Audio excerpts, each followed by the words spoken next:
गुरुवार को ईरान के करज परमाणु संयंत्र में भीषण आग लग गई, जिससे पूरा क्षेत्र धुएं से भर गया। आग के कारण और हताहतों की संख्या की जानकारी अभी स्पष्ट नहीं है। यह घटना उस वक्त हुई जब ईरान और इजराइल के बीच तनाव बढ़ रहा है।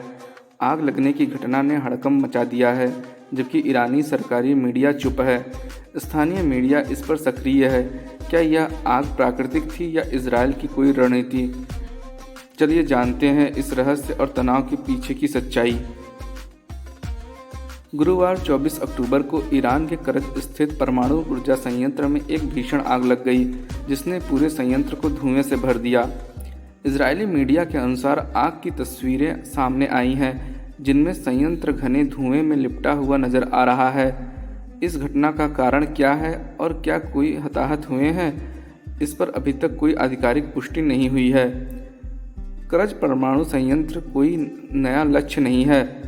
इससे पहले भी 2022 में इस पर हमले किए गए थे, जिसके बाद ईरान ने संयंत्र से अपने सेंट्रीफ्यूज मशीनों को सुरक्षित स्थान पर स्थानांतरित कर दिया था।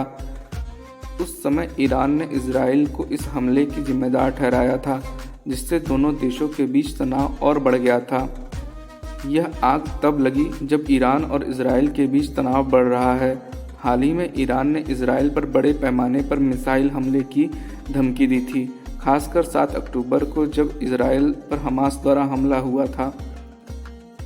इस प्रकार की घटनाएं न केवल दो देशों के बीच की स्थिति को और जटिल बनाती हैं, बल्कि इससे क्षेत्रीय सुरक्षा पर भी सवाल उठते हैं।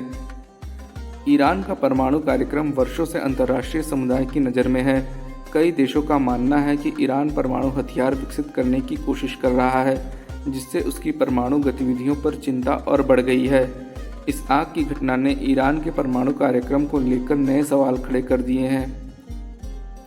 करज परमाणु संयंत्र में आग लगने की इस घटना ने न केवल ईरान की सुरक्षा को चुनौती दी है, बल्कि इसके पीछे के कारणों की जांच की आवश्यकता को भी उजागर किया है।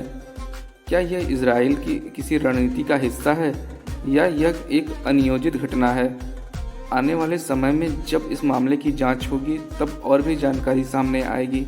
ईरान और इजराइल के बीच बढ़ते तनाव का असर न सिर्फ दोनों देशों पर बल्कि पूरे क्षेत्र पर भी पड़ सकता है।